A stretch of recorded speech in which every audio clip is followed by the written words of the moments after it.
What's cracking YouTube? Primal here, and today we're here breaking down some CDL news, CDL champs news, what's happening with the competitive scene, what's going to be happening with BO7, and we also have some announcements and all. So let's start off with the announcements. So Dylan Attach Price has retired from the competitive scene. And I want to say thank you, Attach, thank you, Dylan, for just being one of the founders in a way for the scene for competitiveness. If he wasn't in the competitive scene, I don't know where he would have been. So a couple iconic moments was him winning champs with Clayster on Denial Esports, as well as Denial Esports having Coach Crowder, aka Replays at the time. So that Faze team, when they were together, they definitely were a force to be reckoned with, really. Um, so if you guys remember the scene of Attach running through his own artillery on London docks, Search and Destroy versus OpTic in Game 5, Round 11, Attach clutches up and he literally blows up the OpTic dynasty with that play. Like, holy moly, what moment. And it just showed that Attach was built different. Like, he was definitely a crazy moment. Another moment that strikes me is the full-on Minnesota Massacre reverse sweep in Cold War when they go and win 5 maps in a row over Ultra. That was another iconic moment that I definitely remember. Another one was definitely Attached trying to wallbang that one spot in Search and Destroy. He chalked the map, and I was. It's like you can't wallbang it, and I remember being young and I remember playing on that map, but I don't remember how old I was. Um, it's like I remember playing through the series, different games, but bits and pieces. Like I remember doing 1v1 jetpacks, BO3 1v1s, Advanced Warfare 1v1s.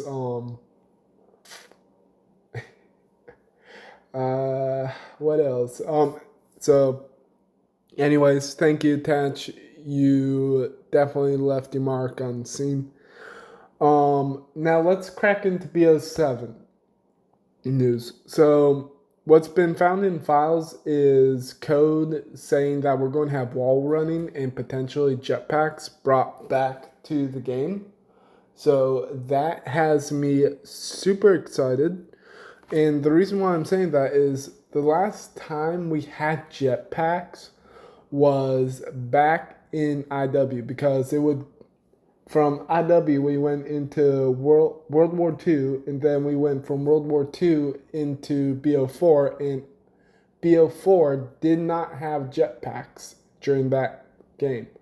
So it's been since OpTic won it's been since the Dynasty won the championship that we've had jetpacks. Honestly, I'm excited to see how this goes with jetpacks.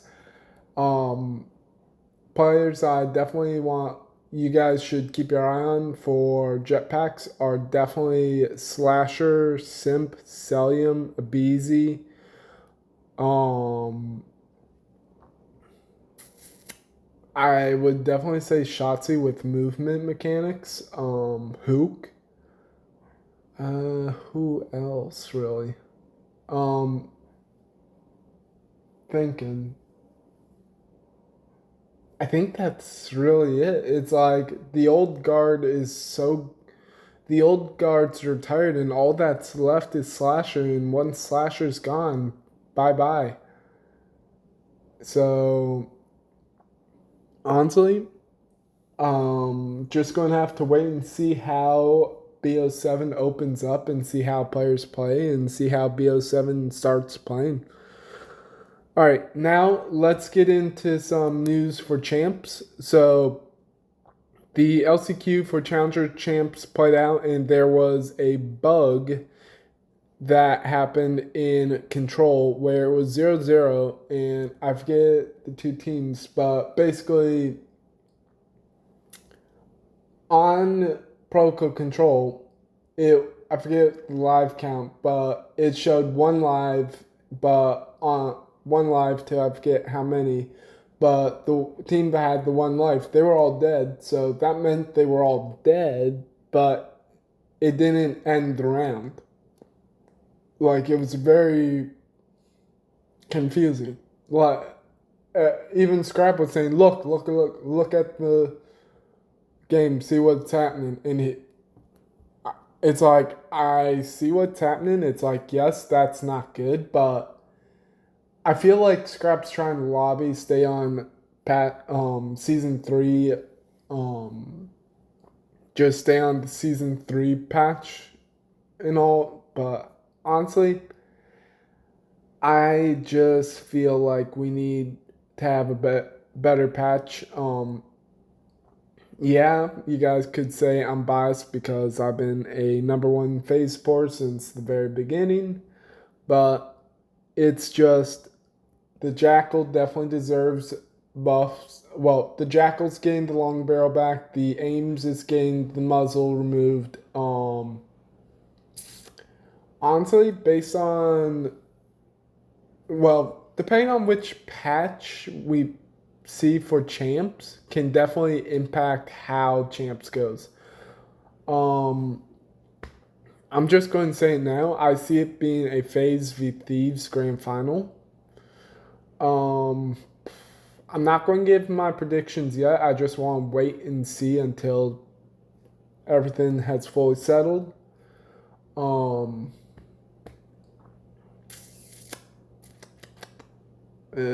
else?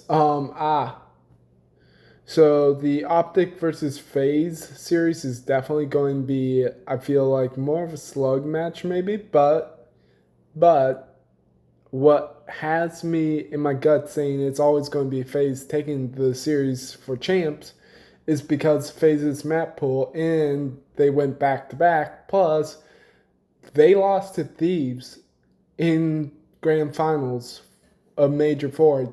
I feel like Faze will have that fire to pull the dogs out of them and literally start slamming players and show why they deserve champs and why also they deserve VWC. Honestly, for champs, I could see it being either Faze or Thieves. I'm leaning more towards. It's like, yeah, Thieves have a better record, but when you provoke Faze and Faze lose, they're always in grand finals at next tournament. Plus, they are more hungrier for the win. It's a proven fact. You provoke Faze, and Faze will come out and bite for that throat. Okay, what else? Okay, challenger scenes for LCQ. There was drama that went down between Faze, Kason, and Zuma's challengers team of seeing which team would get in for challengers champs, and it was Kason's team of FC Draco over the Stallions. Stallions, they made a bit of a run. I thought they were actually going to do better than what they did, but it was Kason's team that actually put in the work and got it all done. So, yeah. Anything else? We've talked about. Okay, so next week I am going to be doing a report card on the teams of how I feel they did. So it's going to be a tier listing. Like, I'll probably do the bottom. Well, you want no. We won't do the report cards yet. I'll do that after champs. Yeah, I'll do that after champs. Okay. And if any of, so right now I am looking for a co-host for the podcast because right now it's just myself, but I really want someone else on the podcast who also watches CDL and can help me break down the matches and help me um, basically cover something I might miss, because sometimes there are moments or matches I miss because I've got something going on in my personal life or something going on behind the scene that I can't catch that match or miss a very important moment or break, and I really want to have someone for a co-host. So yeah, if you're interested in co-hosting with me, just let me know in comment sections or just ping me in community tab or just let me know. All right, guys. This is your boy Primal signing out. I'll catch you in the next one. Have a great night wherever you are, and I'll catch y'all later. Peace out.